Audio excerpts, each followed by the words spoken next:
جھوٹے موٹے کلمے پڑھ لیے، اندر کفر رکھتے تھے، اوپر سے اظہار اسلام کرتے تھے، تو رب فرماتا ہے کہ ان کا یہ ایمان قابل قبول نہیں ہے۔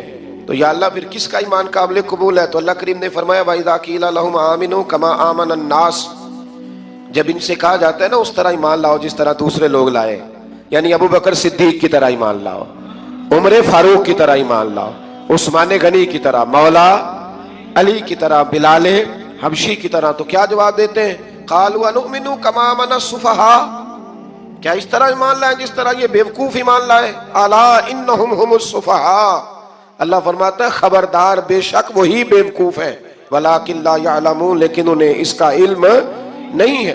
وہ کہا کرتے تھے کہ یہ تو بیوقوف ہے معاذ اللہ، ابو بکر صدیق نے سارا ہی مال دے دیا نبی پاک کو، عمر فاروق نے آدھا دے دیا ہے، مولا علی نے سارا کچھ حضور کے نام کر دیا، عثمان جو کماتے محنت کے ساتھ وہ سارا وہاں جا کے پیش کر دیتے تو بیوقوفی ہے۔ آج بھی کچھ لوگ کہتے ہیں کلمہ پڑھنا چاہیے سیدھا سیدھا، یہ کیا بات ہو گئی کیا بندہ مسیطڑی ہو جائے؟ کاروبار بھی تو کرنا ہے نا، نماز روزہ بھی، تو بیوقوفی ہے۔ اللہ جواب دیتا ہے، فرمایا الا انہم هم السفہاء، خبردار بیوقوف تو تم ہو کہ میرے محبوب کی شریعت کا، دین کا، روحانیت کا سورج چمک رہا اور تم نے فیض ہی کوئی نہیں حاصل کیا۔ تو میرے بھائیوں، صحابہ کا ایمان وہ ایمان ہے، اہل بیت نبوت کا وہ ایمان ہے کہ اللہ کو ایمان بھی وہ والا پسند ہے جو حضور کے غلاموں جیسا ایمان ہو۔ اللہ تبارک و تعالیٰ نے منافقین کا ذکر فرمایا تو پھر اللہ کریم نے فرمایا یہ تو وہ بیوقوف لوگ ہیں اس آدمی کی طرح جو آگ جب پوری جلا لیتا ہے نا روشنی پھیل جاتی ہے تو پھر اللہ اس کا نور لے جاتا ہے۔ انہوں نے بھی چلاکیاں کر کے تھوڑا سا ماحول بنایا تھا تو اللہ نے ان کے سارے پردے کھول دیے، ان کے پاس کچھ باقی بچا، ان کے پردے کھل گئے۔ رسول کریم علیہ السلام کی بارگاہ میں نا ایک دن ان منافقین نے شرارت کر دی۔ منافقین نے شرارت کیا کی؟ جب حضور صلی اللہ علیہ وسلم نے فرمایا نا پوچھو جو پوچھنا ہے، تو امام راضی کہتے ہیں یہ پیچھے نمازیں پڑھتے تھے، یہ 313 تھے حضور کے پیچھے۔ اگر مدینے میں رہ کے منافق ہو سکتے ہیں تو باقی ملکوں میں بھی تو ہو ہی سکتے ہیں نا جی۔ حضور کے پیچھے نمازیں پڑھتے تھے تو ایک دن کہنے لگے جی یہ کہتے ہیں جو مرضی پوچھو تو ہم پیچھے نمازیں پڑھتے ہیں، ہمارا انہیں پتہ نہیں۔ جب یہ اعتراض کیا نا حضور کے علم پر، آپ سمجھ لیں کہ حضور کے علم پر اعتراض کرنا طریقہ کس کا ہے؟ طریقہ کس کا ہے حضور کے علم مبارک پر اعتراض کرنا؟ کہنے لگے پیچھے نمازیں پڑھتے ہیں، انہیں پتہ ہی نہیں۔ جب یہ کہا تو اللہ کے رسول نے نا جمعے والا دن تھا، حضور نے فرمایا میرے علم پر اعتراض کرتے ہو؟ 70 بندے نام لے کر اور ولدیتیں لے کر، بلکہ بہت سارے ایسے تھے جنہیں کنفرم ہو گیا کہ ولدیت اصل میں ہے کیا، انہیں طے ہو گیا۔ حضور کے بے ادب کے لیے یہ طے کرنا بھی مشکل ہوتا ہے نا، طے ہو گیا کہ ولدیت ہے کیا۔ 70 بندے نام لے کے حضور نے مسجد نبی سے نکال دیے، فرمایا یا فلاں بن فلاں قم فخرج فإنک منافق، او فلاں کے بیٹے فلاں کھڑا ہو جا، نکل جا، تو منافق ہے۔ حضور نے 70 بندے نکال دیے۔ اب 70 بندے اکٹھے گلی میں نکلیں تو رش تو پڑ جاتا ہے نا۔ حضرت عمر فاروق لیٹ ہو گئے، جمعے میں آ رہے تھے، ان کو جاتے ہوئے دیکھا تو عمر فاروق فرمانے لگے جمعہ ہو گیا ہے بھئی، 70 بندے نکل آئے باہر، جمعہ ہو گیا ہے۔ تو ایک منافق کہنے لگا تھا کہ نہیں حضور نے نکال دیا، تو عبداللہ بن ابی سلول جو ان کا سربراہ تھا نا وہ کہنے لگا چپ کر۔ حضرت عمر سے کہنے لگا ہاں جی ہو گیا ہے، وہ بھی کہنے لگا تھا نہیں ہوا، ہمیں نکال دیا گیا۔ تو یہ سردار بولا کہنے لگا ہو گیا ہو گیا۔ حضرت عمر کہنے لگا چلو جمعہ ہو گیا تو جا کے اندر حضور کی زیارت ہی کر لیتا ہوں، لیٹ تو ہو ہی گیا ہوں۔ حضرت عمر اندر چلے گئے تو پیچھے سے وہ منافقین اپنے سردار سے کہنے لگے کہ 2 منٹ میں عمر کو پتہ چل جائے گا کہ تم نے جھوٹ بولا ہے، عمر کو جا کے پتہ چل جائے۔ کہنے لگا بڑے پاگل ہو، میں نے تمہاری جان بچائی ہے، نبی پاک نے تو مسجد سے نکالا ہے نا۔ تو عمر کو پتہ چل جاتا نا منافق ہیں، تو ابو بکر بھی مسجد میں تھے، علی بھی مسجد میں تھے، عثمان بھی مسجد میں تھے، بچانے والا ہی کوئی نہیں تھا۔ عمر نے تلوار لے کے تو دنیا سے نکال دینا تھا، تو میں نے جان بچائی ہے، آپ جائیں گے نا اندر تو حضور ٹھنڈا کر دیں گے، فرمائیں گے چلو میں نے نکال جو دیا ہے۔ تو یہ وہ منافقین کی جماعت ہے۔ دوسرے سے تیسرے رکوع میں نا اللہ تعالیٰ نے انسان کو یاد کرایا ہے کہ تو نے عبادت اپنے رب کی کرنی ہے، اور فرمایا رب تمہارا وہ ہے جس نے تمہارے لیے زمین کو فرش بنایا ہے، آسمان کو چھت بنایا ہے، اور آسمان سے پانی برسا کے تو زمین سے پھل اگائے ہیں، رزق لکم، وہ بھی تیرے کھانے کے لیے اگائے ہیں۔ وہ جو آسمان سے بارش برسا کے زمین سے سبز اور پھل اگائے ہیں تو وہ بھی تیرے لیے۔ جب سارا کچھ تیرے لیے بنایا تو بھی تو عبادت کرنا اپنے رب کی۔ پھر کسی کو اس کا شریک نہ ٹھہرا۔ ایک چیلنج بھی کیا قرآن مجید نے اس رکوع کے اندر۔ کہا کرتے تھے مکے کے لوگ کہ آپ قرآن مجید کی آیتیں نبی کریم علیہ السلام سے کہا کرتے تھے کہ معاذ اللہ آپ خود بناتے ہیں، بنا کے لاتے ہیں۔ تو اللہ کریم نے فرمایا وَإِن كُنتُمْ فِي رَيْبٍ مِّمَّا نَزَّلْنَا عَلَىٰ عَبْدِنَا فَأْتُوا بِسُورَةٍ مِّن مِّثْلِهِ، اگر تمہیں شک ہو نا اس میں جو ہم نے بندہ خاص پہ نازل کیا ہے تو تم بھی اس جیسی ایک صورت بنا کے لاؤ۔ پڑھے لکھے تو تم بھی ہو نا، مکے میں تم بھی رہتے ہو، تو ایک صورت بنا کے لاؤ۔ قرآن مجید ہم سے چھینا گیا ہے سازش کے تحت، اس لیے کہ جس قوم کو قرآن آ جاتا ہے نا پھر کوئی کافر اس کا مقابلہ نہیں کر سکتا۔ دیکھیں نا اگر کافروں کے پاس جواب ہوتا قرآن پاک کا تو بدر اور احد میں نا کوئی آیت بنا کے لاتے، قرآن کے مقابلے کی تلواریں لے کے نہ آتے، ان کے پاس جواب ہی نہیں تھا۔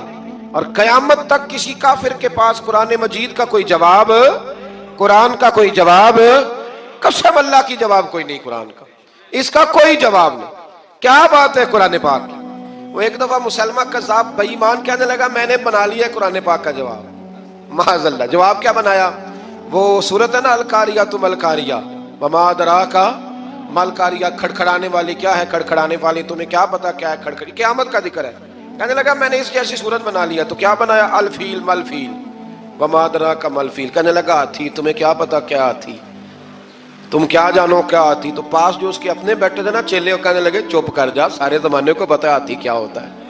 تو پاگل ہے، اس کے دو کان ہوتے ہیں، ایک سونڈ ہوتی ہے، چار اس کے پیر ہوتے ہیں۔ بیوقوف آدمی قرآن کا مقابلہ کرنا ہے تو کچھ چج کے ساتھ کر، پاگلوں کی طرح مقابلہ کرے گا، جوتے کھائے گا بھی ہمیں بھی پڑھوائے گا۔ تو قرآن مجید کا کوئی مقابلہ کر سکا؟